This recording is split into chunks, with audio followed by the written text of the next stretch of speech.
Kami pedagang masih punya utang dagangan dari sales yang pembayarannya tempo. Apakah kami bisa bersedekah atau orang yang bisa bersedekah hanya orang yang tidak punya utang, Ustaz? Bersedekah itu tidak harus tidak punya hutang. Orang bersedekah masih punya hutang boleh tidak? Boleh. Karena sedekah itu bisa menjauhkan kita dari bakhil, kikir, pelit, medit, util. Dan kata Allah, wa may yuqa syuhhan nafsihi faulaika humul muflihun. Barang siapa yang terjaga dirinya dari kekikiran, dari kebakhilan, faulaika humul muflihun. Mereka itulah orang-orang yang beruntung dunia, beruntung akhirat. Faulaika humul muflihun. Sehingga tidak hanya untung dunia saja, dunia akhirat dia akan beruntung. Salah satunya yaitu menjauhkan diri dari kebakhilan, dari kekikiran. Untuk bisa terjaga diri ini dari bakhil dan kikir, maka sedekah. Sedekah tidak harus nunggu kaya dulu. Besok nek wis sugih aku arep sedekah. Tidak harus nunggu kaya. Sekarang ini kalau kita bisa mendengar betapa banyak orang yang merintih, menangis, mengaduh kepada Allah karena sudah menjadi mayat. Banyak yang di dalam kubur di alam barzakh merintih, mengaduh kepada Allah agar dikembalikan ke dunia. Tujuannya agar dia menjadi hamba Allah yang gemar bersedekah.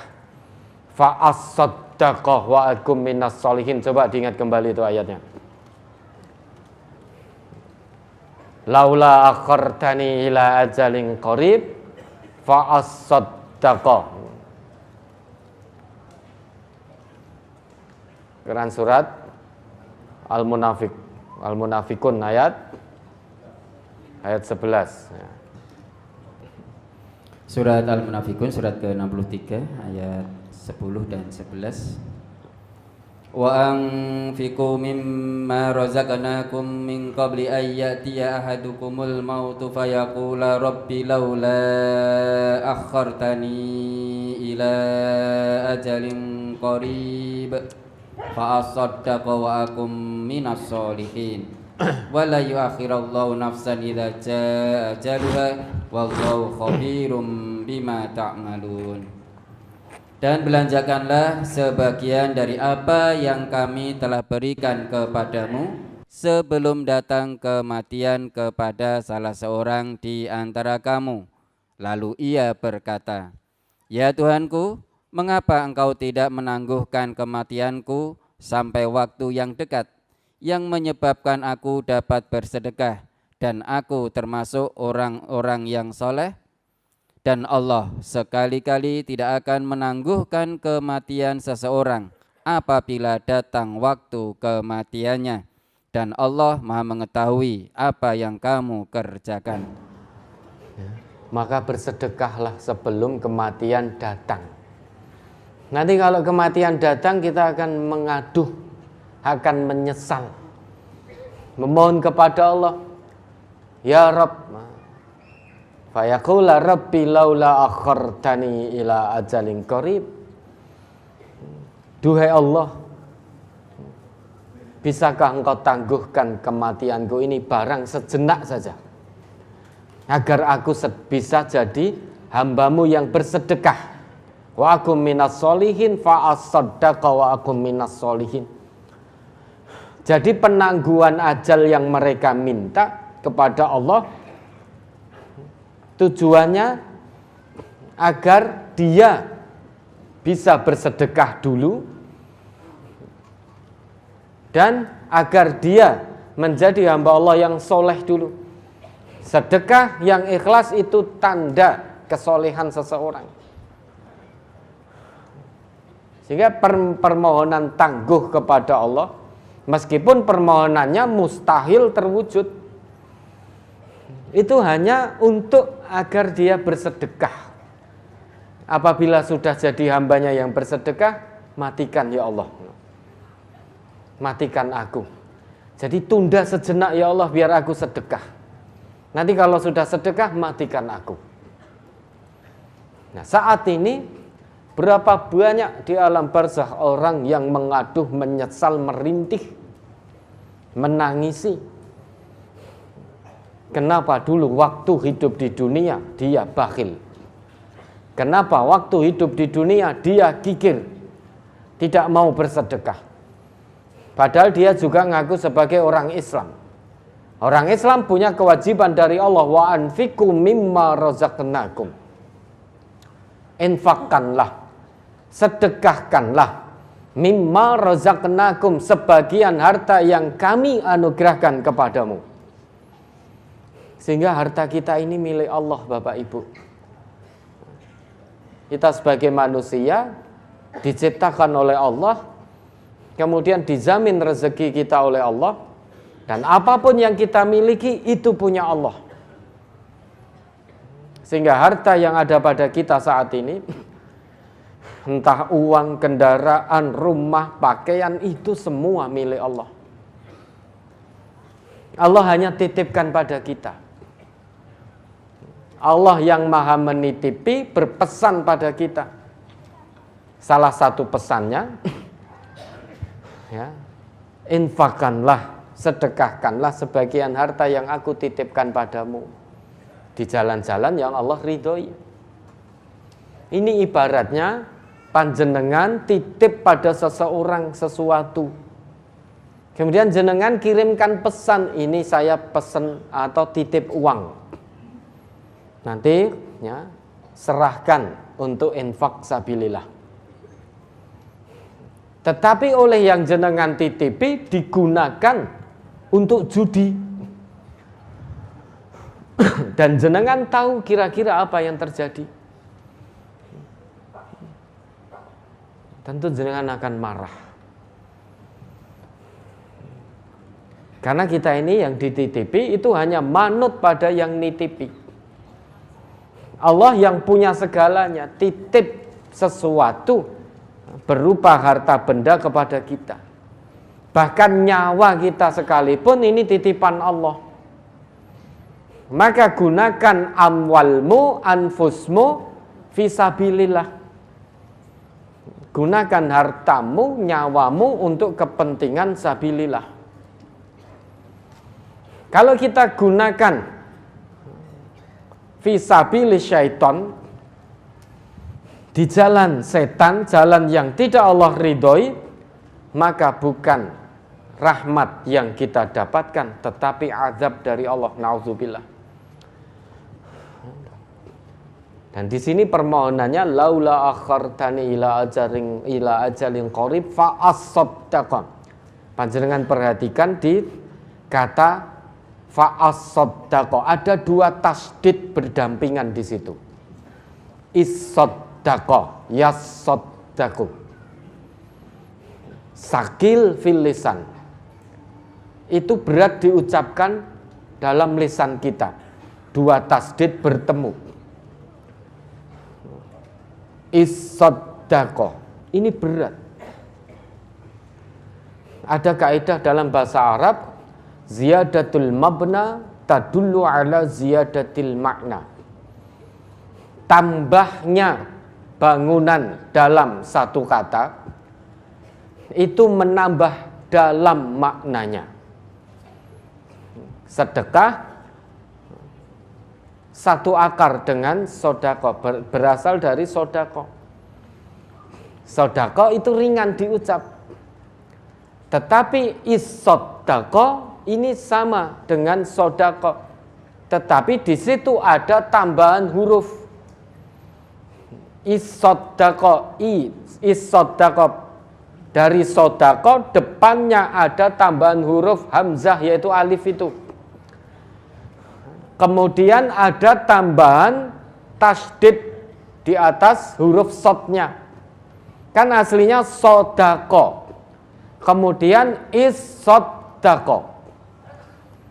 Ada tambahan huruf tasdid di atas sod dan di atas huruf dal. Berarti ada tambahan 3 itu. Dalam kata is-sodako. Kullama sakula nutkuhu sakula maknahu. Semakin berat diucapkan maka semakin berat maknanya. Ziyadatul mabna tadullu ala ziyadatil makna. Bertambahnya bangunan pada satu kata yang aslinya sodako kemudian menjadi is-sodako, berarti bertambah pula maknanya. Sodako maknanya sedekah, is-sodako lebih berat lagi. Berarti penyesalan ini sangat dalam. Terkandung makna dalam ayat ini, ya Allah tangguhkan sebentar saja ya Allah. Kalau engkau tangguhkan sungguh ya Allah, demi Allah ya. Demi Allah ya Allah, pasti aku akan bersedekah. Sehingga semakin dalam maknanya. Kalau sodako itu sedekah, is-sodako, sehingga yang dia janjikan itu luar biasa. Pasti ya Allah, pasti, sungguh pasti, tenan. Tapi orang pakai ho'o. Tenan. Sudah sungguh, tenan, pasti, benar, saya akan sedekah. Sehingga sedekah itu tidak harus kaya dulu. Jangan sampai kita menyesal. Hidup di dunia, harta Allah yang beri, Allah dikirimkan pesan sebagai yang maha menitipkan harta pada kita. Sebagiannya untuk kita sedekahkan, infakkan fi sabilillah, tetapi malah kita kumpulkan, kita simpan sendiri untuk kebutuhan diri dan keluarga kita sendiri. Acuh tak acuh dengan yang lain, acuh tak acuh dengan pesan Allah, maka berarti siap-siap untuk kelak menyesal di hadapan Allah dan mengajukan permohonan yang sama dengan ayat ini, permohonan yang sia-sia. Bahkan Nabi kita pernah bersabda, man istata'a minkum ayyastatira minan nari walau bisyikki tamratin falyaf'al. Barang siapa di antara kalian yang bisa menjauhkan dirinya dari api neraka walau hanya bersedekah dengan separuh biji kurma. Kira-kira separuh biji kurma itu harganya berapa? Itu artinya meski kemampuan sedekahnya hanya sangat sedikit, fal yaf'al, hendaknya dia kerjakan. Karena yang sedikit itu bisa menyebabkan dia terjaga dari kekikiran. Dia tidak harus kaya dulu. Dan di samping itu Nabi kita juga pernah bersabda, sabaqa dirhamun mi'ata alfi dirhamin. Sedekah 1 dirham pahalanya di sisi Allah bisa mengalahkan sedekah 100.000 dirham. Mendengar sabda Nabi ini, para sahabat bertanya-tanya, wa kaifa, bagaimana Rasulullah? Kok pahala sedekah 1 dirham bisa mengalahkan pahala sedekah 100.000 dirham? Dijawab oleh Nabi kita, kana lirajulin dirhamani tasaddaqa bi ahadihima. Adalah seseorang hanya punya 2 dirham. Kemudian tasaddaqa bi ahadihima. Dia sedekahkan yang 1 dirham. Kira-kira kalau seseorang hanya punya 2 dirham, yang 1 dirham dia gunakan untuk kebutuhan diri dan keluarganya, yang 1 dirham dia infakkan, dia sedekahkan fisabilillah, hanya punya 2 dirham, diambil 1 dirham untuk sedekah, terasa tidak? Sangat terasa, karena hanya punya 2 dirham. Tetapi meski hanya punya 2 dirham, dia tidak ketinggalan untuk terus berlomba dalam kebaikan. Sedekah dengan 1 dirhamnya. Meski hanya punya 2 dirham. Misalkan kita hanya punya 100.000. Karena kebutuhan mendekat kepada Allah cukup 50.000 untuk diri dan keluarga kita. Yang 50.000 lagi sedekahkan. Kira-kira terasa tidak? Terasa kalau kita hitung dengan matematika manusia. Ya, 100.000 untuk kebutuhan hidup diri dan keluarga diambil 50.000. Yang 50.000 diinfakkan fisabilillah. Itu kalau kita hitung dengan hitungan matematika manusia berarti tinggal 50.000. Makanya sedekah infak yang dilakukan ikhlas karena Allah ini jangan gunakan matematika manusia. Kalau jenengan mau infak sedekah menggunakan matematika manusia, tidak jadi sedekah, tidak jadi infak. Loh, saya masih hutang kok, lah nek sedekah engko ra iso bayar hutangku. Ini matematika manusia. Matematika manusia itu bikin kita malas kalau urusan sedekah, bikin kita pesimis, bikin kita takut melarat. Padahal yang ngojok-ngojoki kita, menakut-nakuti kita melarat itu setan. Asyaiton ya'idukumul faqr. Setan itu menakut-nakutimu tentang kefakiran, tentang kemelaratan. Kamu punya utang nek kowe sedekah, kowe engko tambah melarat. Maka digunakanlah matematika manusia itu. Kalau matematika manusia memang seperti itu, 100.000 kelongi min 50.000 sama dengan 50.000. Maka untuk mengamalkan agama gunakan matematikanya Allah.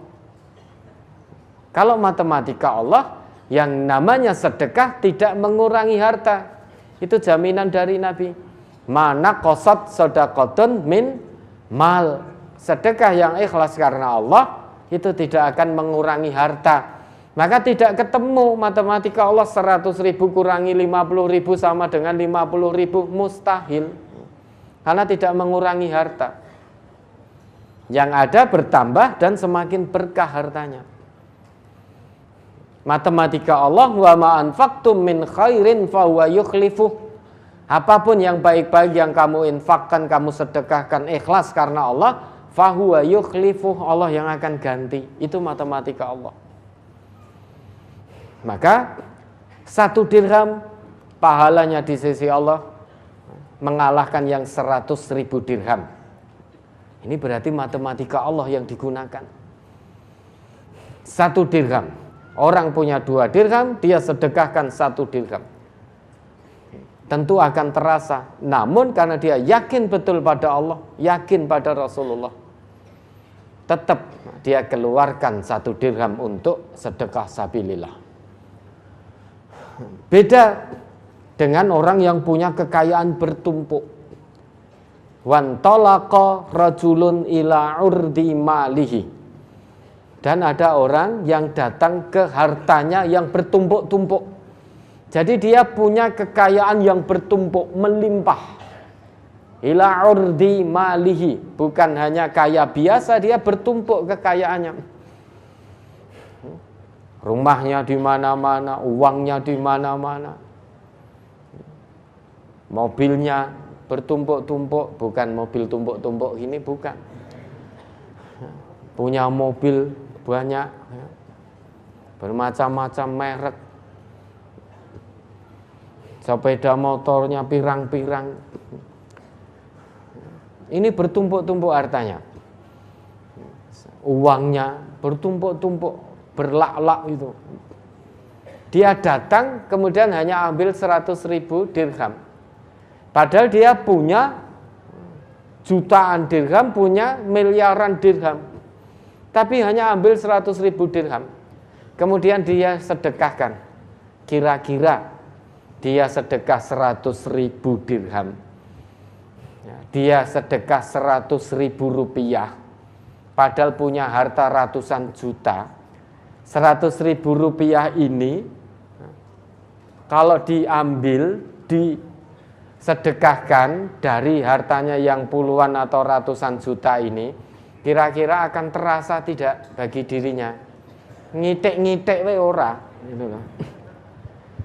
Maka menjadi aneh orang yang Allah titipi kekayaan yang melimpah, kok sedekahnya hanya sama dengan orang yang Allah titipi sedikit.